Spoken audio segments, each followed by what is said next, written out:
வணக்கம். மீன் தொலைக்காட்சி எங்கிருந்து அழைக்கிறீங்க? வணக்கம் மேடம். தென்காசியிலிருந்து உமாபதி சிவன் பேசுறேன் மேடம். தென்காசில இருந்து என்ன சொல்றீங்க? எங்க இருந்து பேசுறீங்க? தென்காசி திருநெல்வேலி மாவட்டம் தென்காசி. பிறந்த தேதி நேரம் சொல்லுங்க. பிறந்த தேதி 10/12/55.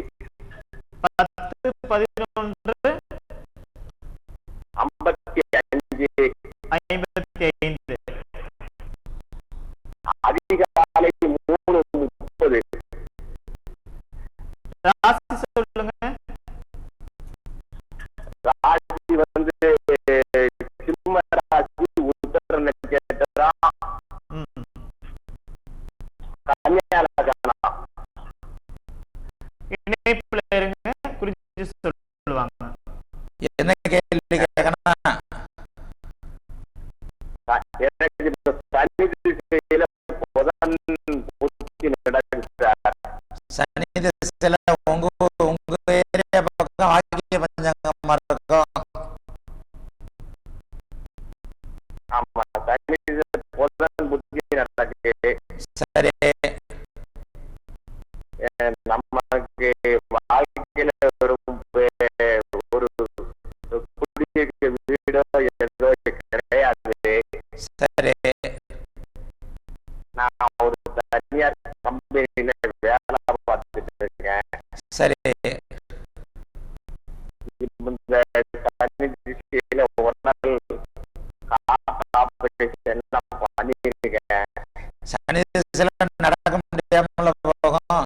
எங்க ஆபரேஷன் பண்ணீங்க? ஆமா, ஹாஸ்பிட்டல் பண்ணிருக்கேன்.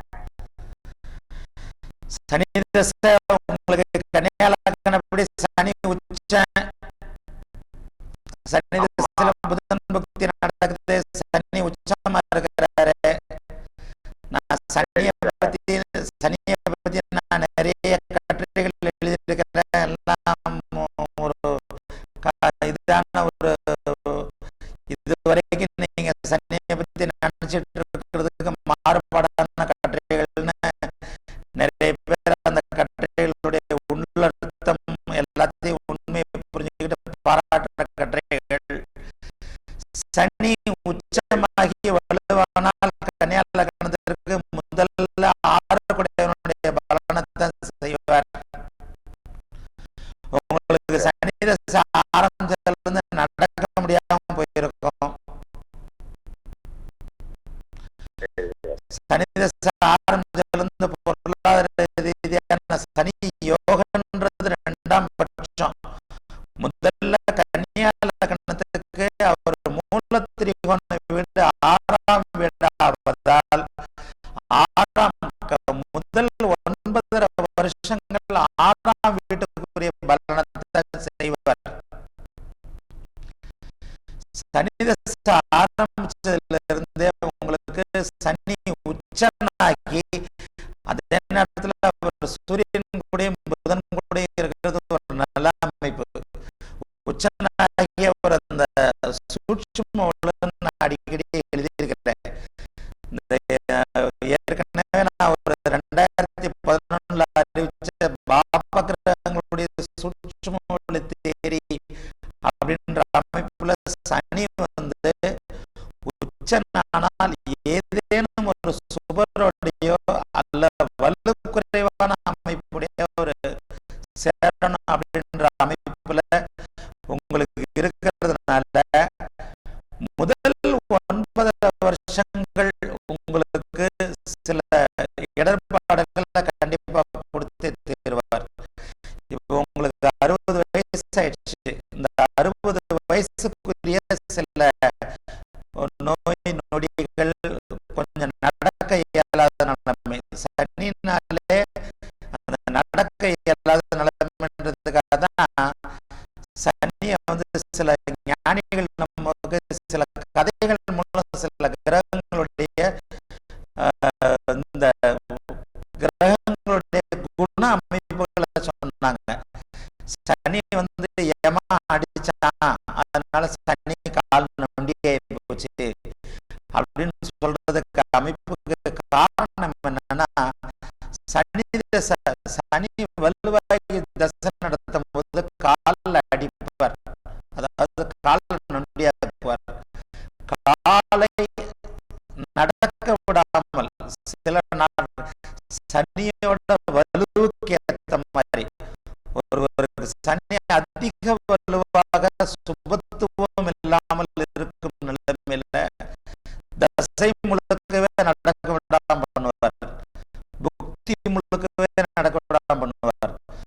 சுபத்துவமா இருக்கிற நிலைமையில அந்த சில அந்தரங்களை மட்டும் நடக்க இயலாத நிலைமை, உடல்நல கோளாறுகள், இந்த மாதிரியான அமைப்புகளை கொடுப்பார்.